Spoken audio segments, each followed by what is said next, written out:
আসসালামু আলাইকুম প্রিয় দেশবাসী এবং প্রবাসের থেকে যারা আমার ভিডিও দেখতেছেন সকলকে জানাই আমার বিএস টিভির পক্ষ থেকে শুভেচ্ছা এবং সুস্বাগতম। প্রিয় দর্শক শ্রোতা, আজকে দুটো বিষয় নিয়ে কিছু কথা বলবো। তো প্রথমটা হচ্ছে বাংলাদেশ জামাত ইসলামের আমিরকে নিয়ে এবং আমাদের দেশের একজন নিকৃষ্ট একজন মানুষ যাকে অনেকেই চিনেন, বেশিরভাগ মানুষই চিনেন খুব নিকৃষ্ট মানুষ হিসাবে, সেই আমতারেকের কিছু বিষয় নিয়ে আলোচনা করব। তো আসেন সর্বপ্রথম একটা ভিডিও আমরা আগে দেখে আসি।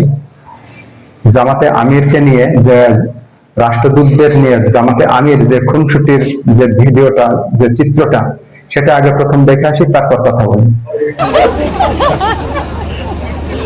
Yes, please, another one too. Please sit down.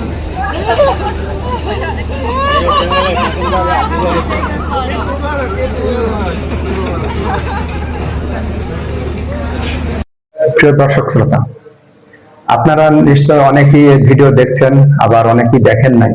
তো বাংলাদেশ জামাত ইসলামের আমির যে খুনসুটির বিষয়টা, প্রথমে তাদের সাথে একবার কুলাকুলি করছে, পরে এবং একটি সময় শেষের দিকে, মানে বিদায়ের মুহূর্তে বলা যায়, সেই সময় রাষ্ট্রদূতদের কাঁধে দুই হাত দিয়ে মানে এক ধরনের জড়িয়ে ধরে একটা খুনসুটির বিষয়, দুজন রাষ্ট্রদূতের সাথে এটা এই আচরণটা করেছেন। এটা স্বাভাবিক একটা ভালোবাসার বহির প্রকাশ, যেটা বিদায় মুহূর্তে ছিল।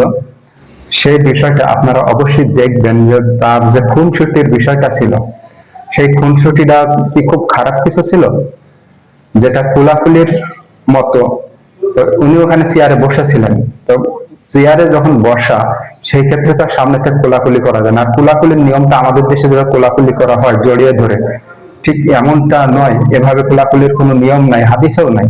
আপনারা ভালো করে জানবেন, আলেমদের কাছে জেনে দেখবেন যে কোলাকুলি আমরা যেভাবে বুকে বুক মিলাই, এইভাবে হাদিসে নেই কোলাকুলি করার। আমরা ঈদের দিন যেভাবে করি, এটাও হাদিসে নাই এভাবে কোলাকুলি করার, শুধু কাঁধে কাঁধ মিলানো। তো সেই ক্ষেত্রে যখন বিদায়ের মুহূর্ত ছিল, তো সেটা এক ধরনের খুনসুটি এবং ভালোবাসা দুটোই তাদের বিদায়ের মুহূর্তে ছিল। জামাতে আমির সেই সময় বিদায় নিয়ে বের হবে, এমন এক মুহূর্ত, সেই সময় দুজন রাষ্ট্রদূতের সাথে এই খুনসুটিটা হয়। সেটা কিছু আমাদের দেশে চুলকানিক রাজনৈতিক দল আছে, তারা সহ্য করতে পারছে না।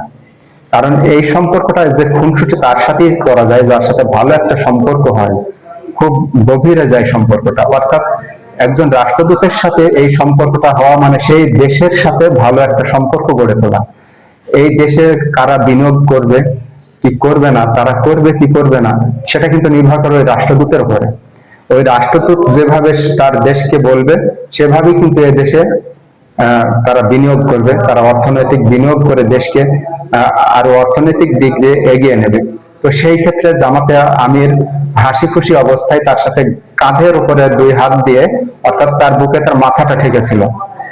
তো এইভাবে যখন তার সাথে খুনসুটি করা হয় এবং হাসি মুখে, দুজনেই হাসি মুখে হাসি দিয়ে কথা বলেছেন, এই বিষয়টা নিয়ে অনেকে ট্রোল করেছে, অনেকে বাজে মন্তব্য করেছে। বিশেষ করে আমাদের ছেঁচড়া রাজনৈতিক দলের নেতা বলবো আমতারেক, এই আমতারেক নিয়ে জামাতের আমির এত বিশ্রী ভাষায় কথা বলেছে, যেটা মানুষেরই হৃদয়ে ক্ষত হয়েছে।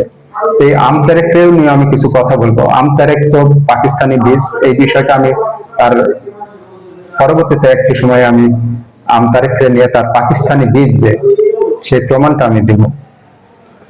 তো প্রথমত জামাতের আমির যে কাজটা করেছে, এর ভিতরে আপনারা কি কোথাও কোনো অন্যায় কোনো কিছু খুঁজে পান?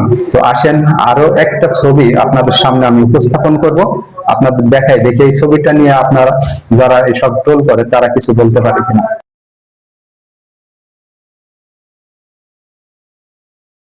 দুই ভাইয়ের যে স্থির চিত্র যে ছবিটা আমি আপনাদের সামনে উপস্থাপন করলাম,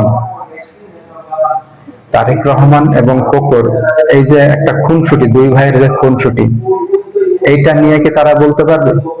ওই আমতারেক ভারতীয় দালাল, বর্তমানে যে পাকিস্তানি বীজ, তার কাছে আমার প্রশ্ন, তুই যদি বৈধ বাপের সন্তান হোস, তারেককারে আমি বহুবার ফোন দিয়েছি, কিন্তু তারেককা আমার ফোন ধরে না। তারেককারে আমি বলতে চাই, তারেককা, তুই এই ভিডিওটা আমার দেখে তুই কোকো এবং তারেক রহমানকে নিয়ে কি মন্তব্য করবি বল? এটা তো সাধারণত খুনসুটি, এটা নিয়ে কেউ কখনো মন্তব্যও করেন। অবৈধ বাপের সন্তান হোস, পাকিস্তানি বীজ হোস, তাহলে এটা নিয়ে তুই কথা বলবি না, তোর কোনো কথা আমরা অবশ্যই অনলাইনে দেখবো না। আর যদি বৈধ বাপের সন্তান হোস, তাহলে তুই এই তারেক রহমান এবং কোকোর যে ছবিটা, যে স্থির চিত্র যেটা দেখাইলাম, এটার বিরুদ্ধে তুই কথা বলে আমাদের দেখা তুই কতটুকু বৈধ বাপের সন্তান। তো প্রিয় দর্শক শ্রোতা, এবার আসি আমরা তারেক, এই যে আমতারেক, পচা আমতারেক, এই 2 নম্বরই ব্যবসায়ী আমতারেকের সামান্য একটু ভিডিও দেখবো।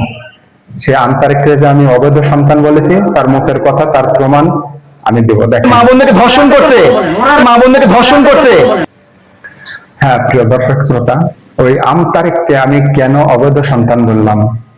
আমতারেক এখানে কিন্তু দাবি করছে তার মাকে, তার বোনকে ধর্ষণ করেছে পাকিস্তানিরা। আচ্ছা, মেনে নিলাম। এরপরে তার মা কিন্তু আওয়ামী লীগ আমলে ভাতা নিয়েছে। কিসের ভাতা নিয়েছে সেটা কি আপনারা জানেন? এই আমতারেককে ভাতা খাইতো, তার মা হয়েছে পাকিস্তান আমলে ধর্ষিত হয়েছে এই বলে। ঠিক আছে, তো এই যে পাকিস্তান আমলে তার মা যে ধর্ষিত হয়েছে, এই কথাটা যে সত্য তা কিন্তু ওই তারেকটা এখানে বলেছে। আর সেই রক্তের, সেই তারেককায় জন্ম, সেই রক্তের জন্ম হয়েছে তারেকের, এই আমতারেকের। তো এটা হয়েছে তার জ্বলন্ত প্রমাণ। আর যার কারণে কোনো সময় সে জামাতের প্রশংসায় ব্যস্ত থাকে, আবার কেউ যখন টাকা পয়সা দেয়, তাকে কিনে নেয়, তখন আবার তার প্রশংসায় ব্যস্ত থাকে। যখন সে বলে দেয় তুমি অমকের বিরুদ্ধে গীবত করতে থাকো, তখন এভাবে তার গীবত করতে থাকে। 7 মাস ধরে হবে এরকম জামাতের বিরুদ্ধে একাধারে লেগেছে এবং আওয়ামী লীগের পক্ষ এবং বিএনপি পক্ষ নিয়ে কাজ করতেছে। সেই ক্ষেত্রে আমার আর বলার কোনো প্রয়োজন হয় না আপনাদের কাছে যে আমতারেক কার কাছে টাকা খেয়েছে, কার পক্ষে কাজ করতেছে, সেটা আপনাদের নিশ্চয় বোঝা হয়ে গেছে। কিন্তু তার সেই আগের ভিডিওটা একটু আসেন দেখে আসি। নিপীড়কদের আতঙ্কের নাম হলো জামাত। এইরকম একটা বরকতময় দল, যারা অন্যায়ের বিরুদ্ধে প্রতিবাদ করছে, ভোটের অধিকার আদায়ে লড়াই করছে, তাদেরকে যারা পছন্দ করে না অথবা পছন্দ নাও করতে পারে, ডিরেক্ট বলতেছে যে জামাতের পাশে বসবে না। কত বড় ভয়ঙ্কর কথা! তারা খুনির পাশে বসতে পারে, ধর্ষকের পাশে বসতে পারে, অপরাধীর পাশে বসতে পারে, কিন্তু জামাতের পাশে বসা যাবে না। কত বড় চিন্তা করেন! আমার বুদ্ধির বয়সে আমি জামাতকে এমন কোনো ভয়ঙ্কর অপরাধ করতে দেখি নাই যে কারণে আমি জামাতকে ঘৃণা করবো। আমরা দেখি নাই। আমরা যেটা দেখেছি, সুনামগঞ্জে, সিলেটে যখন ত্রাণ বিতরণ আমি করেছি, আমার পাশাপাশি জামাতের কর্মীরা ছিল, দেখলাম আমি একদিকে করতেছি, তার একদিকে করতেছে। হিন্দু পল্লীতে কেউ ত্রাণ নিয়ে যায়নি, আমি ত্রাণ নিয়ে গিয়েছিলাম। আমি যাই দেখি জামাতের কর্মীরাও সেখানে দিচ্ছে। তাহলে এত স্বেচ্ছাসেবক, এত ভলেন্টিয়ার, তারা হিন্দু পল্লীতে গেল না, সুনামগঞ্জে, সাল্লা, দিরায়ে, কিন্তু আমি গেলাম, জামাতের কর্মীরা গেছে। তার মানে কি? তার মানে জামাতকে যে মৌলবাদী বলে, সাম্প্রদায়িক বলে, এটা ভুল কথা। বাংলাদেশের অন্য ধর্মের সংখ্যালঘুদের বিপদে আপদে সবার আগে আগে আছে জামাত, এবং সংখ্যালঘুদের উপর সবচেয়ে বেশি নিপীড়ন করেছে আওয়ামী লীগ। আপনি সাল্লা, দিরাই অথবা নাসিরনগর, এই যে রংপুরে সৈকত ছাত্রলীগ নেতা ডিরেক্ট আস্ত ঘর, 20টা ঘর পুরাই দিছে। কত বড় ভয়ঙ্কর ছাত্রলীগের নেতা, একবার আস্ত ঘর পুরাই দিছে হিন্দুদের। তাহলে দেখেন, চিন্তা করেন, সেই জামাত যারা মানবিক কাজ করে, কি বলছে যে নৌকা ডুবিতে মানুষ মারা গেছে, গিয়ে বলতেছে আমি আপনাদের মেহমান হিসেবে আসছি, ত্রাণ দিতে আসি নাই। মেহমানরা আসার সময় কিছু নিয়ে আসে না, আমরাও কিছু আপনাদের জন্য নিয়ে আসছি। এইরকম মানবিক কাজ যারা করে, তাদেরকে যারা বলে যে তাদের পাশে বসা যাবে না, ভাই আপনি কে? আমার প্রশ্ন কি, আপনার পরিচয় কি? আপনি কোন হনু? আপনার কয়জন কর্মী আছে? এগুলো বলতে হচ্ছে, বাধ্য হচ্ছে আমরা এগুলো বলতে। কি কি কারণে আপনি তাদেরকে ঘৃণা করছেন? জবাব তো দিবেন, জবাব দিবেন তো। এই কারণে ঘৃণা করছেন। আজকে শেখ হাসিনা চাচ্ছে যে ইসলামিক দলগুলো, ইসলামী আন্দোলন, চরমনাই, তারপর জামাত, তারা যেন বিএনপি সহ বিরোধী দলগুলোর সাথে না মিলে যায়। কেন না মিলে যায়? কারণ যারা বিরোধী রাজনীতি করতেছে, তাদের মধ্যে যারা আল্লাহকে ভয় করে রাজনীতি করে, তারা ওই গুলিকে ভয় পায় না। আমতারেকের সেই আগের ভিডিওটা দেখলেন। আমতারেক এখানে কি বলতেছে?